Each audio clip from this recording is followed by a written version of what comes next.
이거 얼음 정수기 맞아? 얼음 정수기 뿌띠는 프랑스 디자인이라 차원이 다르답니다. 오른쪽 왼쪽 어딜 봐도 이뻐. 어떤 주방이든 놓기만 하면 우와. 옛날 정수기 자리에 쏙! 이과수 얼음 정수기 뿌띠. 얼음도 이뻐. 안녕하십니까. 11월 1일 목요일 웨더투데이 일부 김은수입니다. 11월에 접어들면서 추위도 더 심해졌습니다. 기온도 낮은 데다 찬바람까지 강하게 불어 체감온도를 끌어내리고 있는데요. 이에 따라 서울 등 중부 곳곳의 체감온도가 영하권으로 내려갔습니다. 현재 철원 기온이 1.4도, 체감온도는 영하 1.4도고요. 서울은 2.9도로 체감온도는 영하 0.1도까지 뚝 떨어져 있습니다. 건강관리 오늘도 신경 쓰셔야겠습니다. 그럼 웨더투데이 일부 출발합니다. 먼저 이 시각 주요 날씨 정보입니다.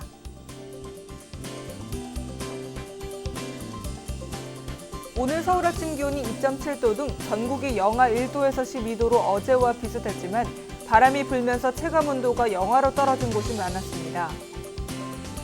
오늘 전국이 대체로 맑겠습니다. 낮 기온 서울 9도 등 어제보다 1도에서 3도가량 낮아 쌀쌀한 날씨가 이어지겠습니다.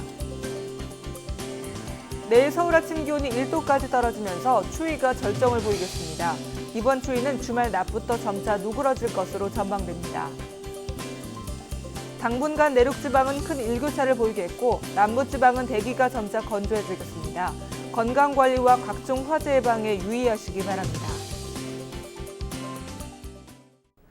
초대형 폭풍으로 천문학적인 피해를 입은 뉴욕 등 미 동부 도시들이 복구 작업을 시작했지만 정상화까지는 상당한 시간이 걸릴 것으로 보입니다. 사망자는 최소 64명에 달하는 것으로 집계됐습니다. 뉴욕에서 이재윤 특파원의 보도입니다. 미국 동부 연안을 강타한 초대형 폭풍 샌디로 인한 피해 규모가 갈수록 늘고 있는 가운데 최대 55조 원에 이를 것이라는 분석까지 나왔습니다. 월스트리트 저널은 경제 분석 업체인 IHS 글로벌 인사이트의 자료를 인용해 샌디 때문에 발생한 피해 금액이 최대 500억 달러, 약 55조 원에 이를 것이라고 보도했습니다. 주택과 다리, 도로 등이 파괴돼 입은 직접적인 재산만도 200억 달러에 달하고 영업 중단으로 인한 기업 손실도 100억에서 300억 달러에 이를 것이라고 분석했습니다. 이는 지난해 뉴욕을 강타한 허리케인 아이린 때 피해 규모인 150억 달러의 3배에 이르는 수준입니다. 하지만 재난 위험 평가 업체인 에퀴캣은 피해 규모를 100억에서 200억 달러 정도로 추산했습니다. 지난 6월과 7월 필리핀에는 잇따른 태풍으로 엄청난 피해가 발생했습니다. 이곳에 우리나라 봉사단원들이 투입돼 복구 작업에 구슬땀을 흘리고 있다고 합니다. 김종술 기자가 보도합니다. 필리핀의 수도 마닐라에서 차로 2시간 거리에 있는 앙겔레스 마을입니다. 모가 빈민촌인 이곳은 지난 6월과 7월 잇따른 태풍으로 수많은 집들이 부서지거나 물에 떠내려갔습니다. 일부 집은 아예 바닥만 덩그러니 남아 있습니다. 필리핀 정부조차 손을 놓고 있는 이곳에 우리나라 봉사단원들이 투입됐습니다. 몇십 년 전엔 우리나라가 필리핀에게 도움을 받아서 우리가 이렇게 잘 살게 되었으니까 이젠 우리가 필리핀을 도와서 같이 잘 살 수 있었으면 좋겠어요.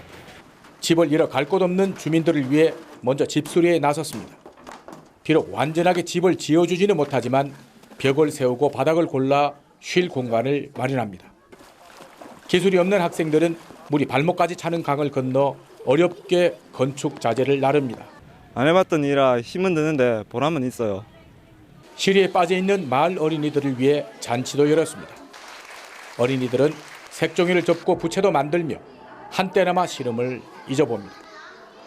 이곳에서도 우리나라의 강남 스타일은 어린이들에게 단연 최고의 인기입니다.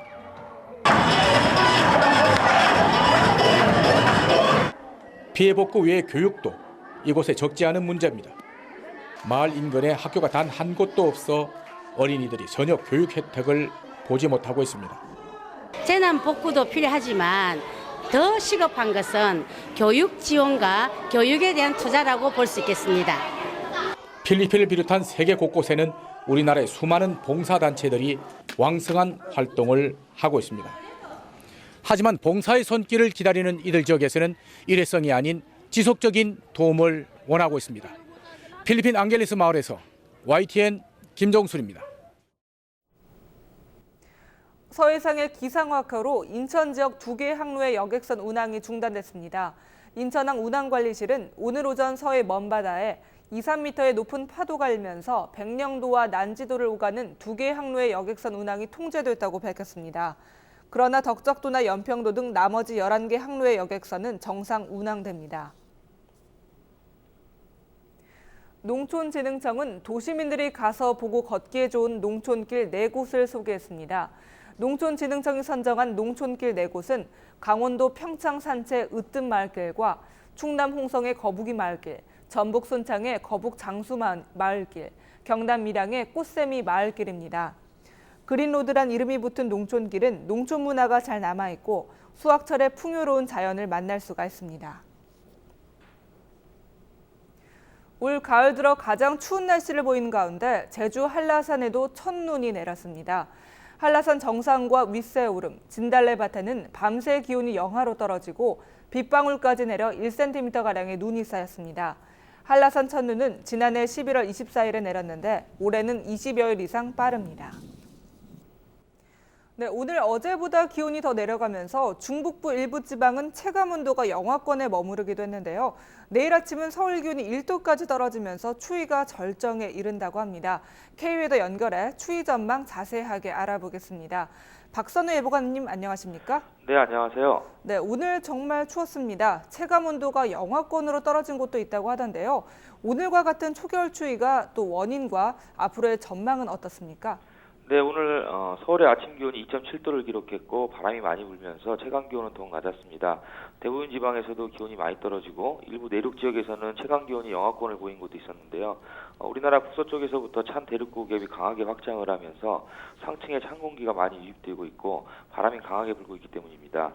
토요일 아침까지는 기온이 평년보다 낮아 춥겠고 토요일 낮부터 기온이 다시 오름세를 보이겠지만 이후 다음 주까지도 쌀쌀한 날씨는 계속 이어질 것으로 보입니다.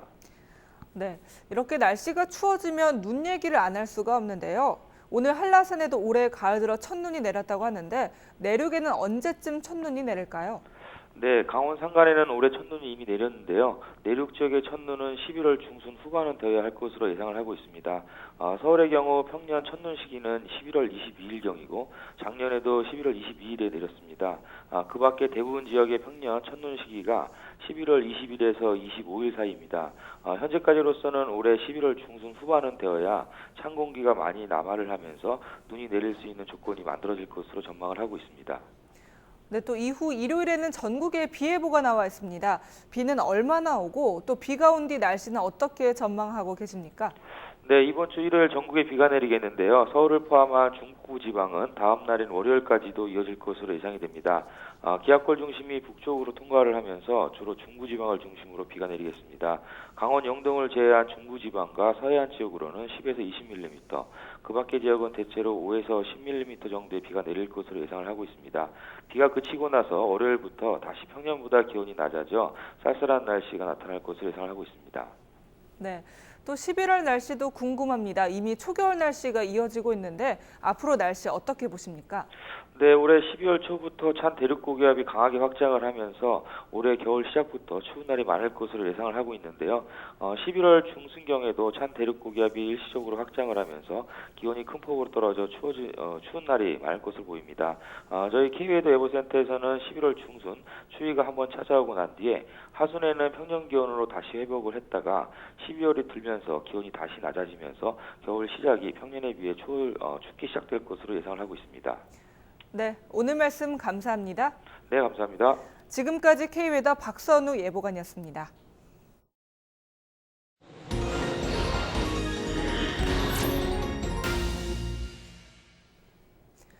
앞으로 가벼운 증상의 환자라면 밤이나 휴일에 굳이 응급실에 가지 않고 집 근처 병원에서 신속하게 치료를 받을 수가 있습니다. 서울시는 가벼운 증상의 환자에게 야간과 휴일에 신속하고 편리한 의료 서비스를 제공하는 진료기관 45곳을 운영한다고 밝혔습니다. 진료 과목은 내과와 소아청소년과, 가정의학과 등이며 진료 시간은 평일 저녁 7시에서 11시, 토요일은 오후 3시에서 6시, 또 일요일과 공휴일은 오전 9시에서 오후 6시입니다.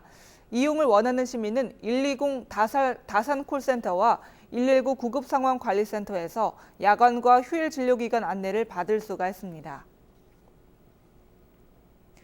전설적인 복싱 선수 무하마드 알리가 앓았던 파킨슨병은 완치가 불가능한 질환입니다. 그런데 한의학에서 쓰는 봉독, 벌침 치료가 면역을 조절해서 큰 효과를 나타낸다는 연구 결과가 나왔습니다. 박소정 기자가 취재했습니다. 프로야구 소식입니다.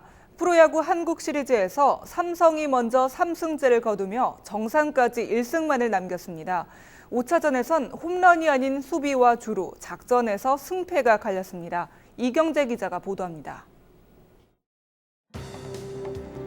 이 시각 날씨 정보입니다. 오늘 서울 아침 기온이 2.7도 등 전국이 영하 1도에서 12도로 어제와 비슷했지만 바람이 불면서 체감온도가 영하로 떨어진 곳이 많았습니다. 오늘 전국이 대체로 맑겠습니다. 낮 기온 서울 9도 등 어제보다 1도에서 3도가량 낮아 쌀쌀한 날씨가 이어지겠습니다. 내일 서울 아침 기온이 1도까지 떨어지면서 추위가 절정을 보이겠습니다. 이번 추위는 주말 낮부터 점차 누그러질 것으로 전망됩니다. 당분간 내륙지방은 큰 일교차를 보이겠고 남부지방은 대기가 점차 건조해지겠습니다. 건강관리와 각종 화재 예방에 유의하시기 바랍니다. 네, 오늘 찬바람이 불면서 서울 등 내륙 곳곳의 체감온도가 영하권으로 떨어지는 등 어제보다 더 춥습니다. 자세한 날씨 전망 기상센터 연결해 알아보겠습니다. 박은식 캐스터. 네, 기상센터입니다. 네, 오늘 어제보다 더 춥다고요? 11월 1일 목요일 웨더투데이 1부 마칩니다. 시청해주신 여러분 고맙습니다.